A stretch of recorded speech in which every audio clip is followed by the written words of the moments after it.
Selamat pagi untuk Bapak dosen dan teman-teman semua. Terima kasih atas kesempatan yang diberikan. Pada kesempatan ini saya akan membahas hasil UAS arsitektur kota saya dengan tugas yang berlokasi di Bundaran Tirosa.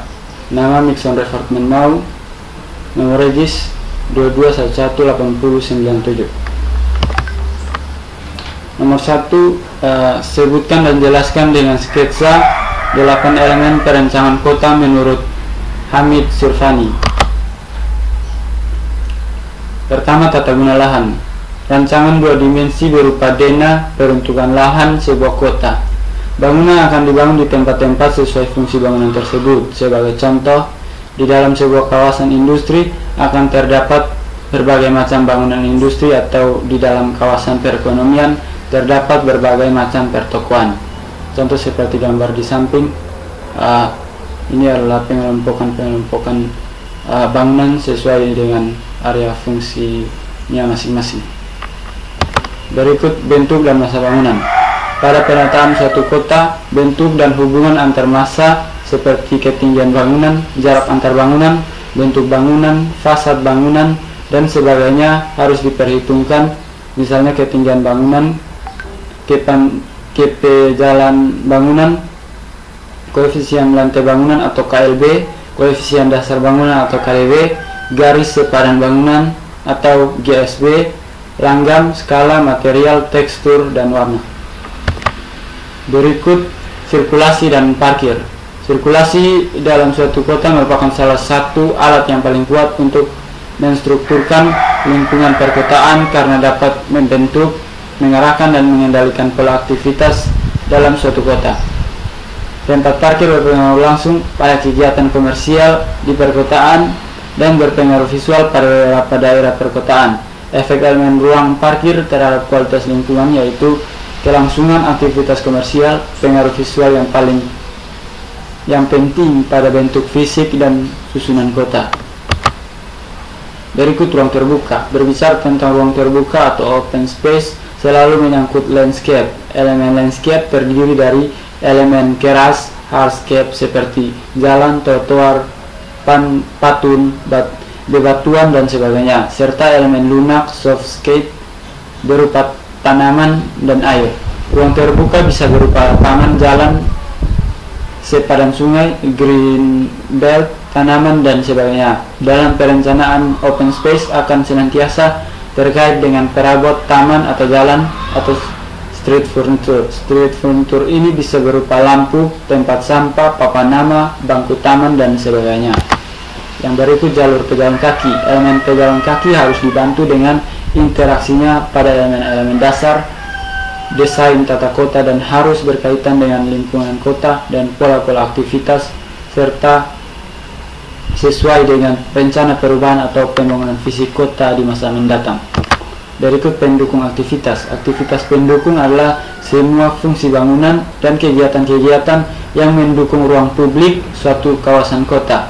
Aktivitas pendukung tidak hanya menyediakan jalan pedestrian atau plaza, tetapi juga mempertimbangkan fungsi utama dan penggunaan elemen-elemen kota yang dapat menggerakkan aktivitas, meliputi segala fungsi dan aktivitas yang memperkuat ruang terbuka publik karena aktivitas dan ruang fisik saling melengkapi satu sama lain. Pendukung aktivitas tidak hanya berupa sarana pendukung jalur pejalan kaki atau plaza, tapi juga mempertimbangkan guna dan fungsi elemen kota yang dapat membangkitkan aktivitas seperti pusat perbelanjaan, taman rekreasi, alun-alun, dan sebagainya. Penandaan. Penandaan yang dimaksud adalah petunjuk arah jalan, rambu lalu lintas, media iklan, dan berbagai petunjuk penandaan lain. Keberadaan penandaan akan sangat mempengaruhi visualisasi kota baik secara makro maupun mikro jika jumlahnya cukup banyak dan memiliki karakter yang berbeda. Seperti gambar di samping adalah contohnya kantor gubernur Kota Kupang, yaitu dengan simbolis sasando. Berikut preservasi. Preservasi dalam perencanaan kota adalah perlindungan terhadap lingkungan tempat tinggal atau pemukiman dan urban place atau alun-alun plaza, area perbelanjaan yang ada dan mempunyai ciri khas seperti halnya perlindungan terhadap bangunan bersejarah. Manfaat dari adanya preservasi adalah antara lain peningkatan nilai lahan, peningkatan nilai lingkungan, menghindarkan dari pengalihan bentuk dan fungsi karena aspek komersial, dan juga menjaga identitas kawasan perkotaan, peningkatan pendapatan dari pajak dan retribusi. Yang nomor 1 bagian B, sebutkan dan jelaskan dengan sketsa 5 elemen citra kota menurut Kevin Lynch. Elemen pet jalan. Yang pertama, elemen pet jalan. Pet jalan adalah jalur-jalur di mana pengamat biasanya bergerak dan melaluinya. Pet dapat berupa jalan raya, trotoar, jalur transit, sanal, jalur kereta api. Bagi banyak orang ini adalah elemen dominan dalam gambaran mereka. Orang mengamati kota sambil bergerak melaluinya, dan sepanjang pet, elemen-elemen lingkungan lain diatur dan berhubungan. Pet atau jalan secara mudah dapat dikenal karena merupakan koridor linear yang dapat dirasakan oleh manusia pada saat berjalan mengamati kota. Struktur ini bisa berupa gang utama, gang jalan transit, jalan mobil atau kendaraan, pedestrian, sungai atau rel kereta api. Untuk kebanyakan orang, jalan adalah elemen kota yang paling mudah dikenali karena semua manusia menikmati kota pada saat dia berjalan. Jadi di dalam elemen ini mengandung pengertian jalur transportasi linear yang dapat dirasakan oleh manusia. Berikut elemen edges atau tepian. Edges adalah elemen linear yang tidak digunakan atau dipertimbangkan sebagai pet oleh pengamat.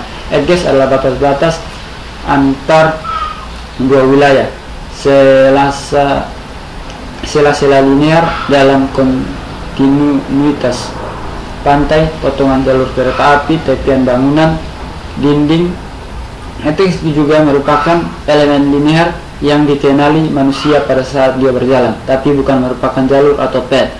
Batas bisa berupa pantai, dinding, deretan bangunan atau jalan pohon atau landscape. Batas juga bisa berupa barrier atau dua kawasan yang berbeda seperti pagar, tembok, atau sungai.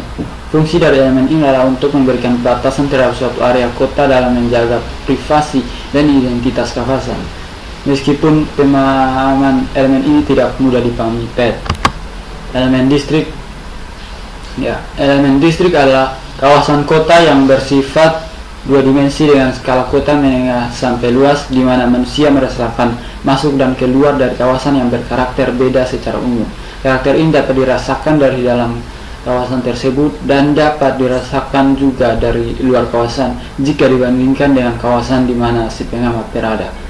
Sebuah kawasan distrik memiliki ciri khas yang mirip, bentuk atau pola wujudnya, dan khas pula dalam batasnya, di mana orang merasa harus mengakhiri atau memulainya.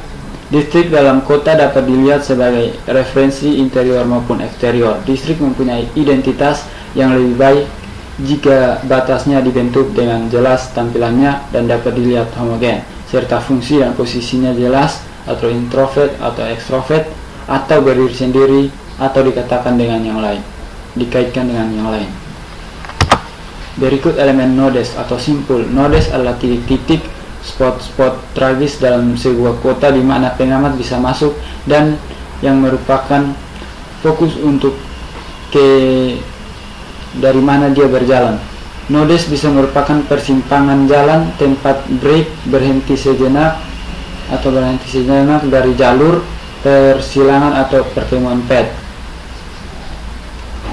Ruang pertemuan pet, ruang terbuka atau titik perbedaan dari suatu bangunan ke bangunan lain. 22 elemen ini juga berhubungan erat dengan elemen distrik karena simpul kota yang kuat akan menandai karakter suatu distrik. Untuk beberapa kasus, nodes bisa juga ditandai dengan adanya elemen fisik yang kuat. Nodes menjadi suatu tempat yang cukup strategis karena dia bersifat sebagai tempat yang bertemunya beberapa kegiatan atau aktivitas yang membentuk suatu ruang dalam kota. Setiap nodes dapat memiliki bentuk yang berbeda-beda tergantung dengan pola aktivitas yang terjadi di dalamnya.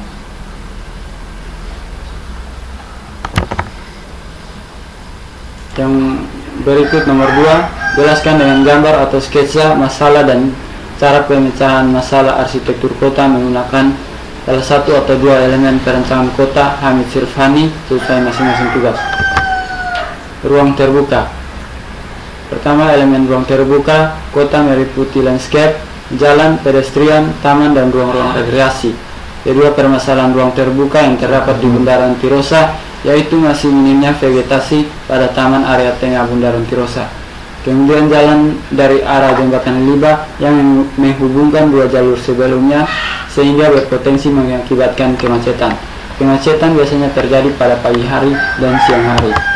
Solusi atau pemecahan masalah, survei pada daerah yang direncanakan untuk menentukan kemampuan daerah tersebut untuk berkembang. Kedua, rencana jangka panjang untuk mengoptimalkan potensi kawasan Bundaran Tirosa sebagai ruang publik. Yang ketiga, pemanfaatan potensi alam Bundaran Tirosa dengan menghadirkan vegetasi yang cukup. Demikian hasil presentasi saya. Terima kasih. Selesai lagi dulu.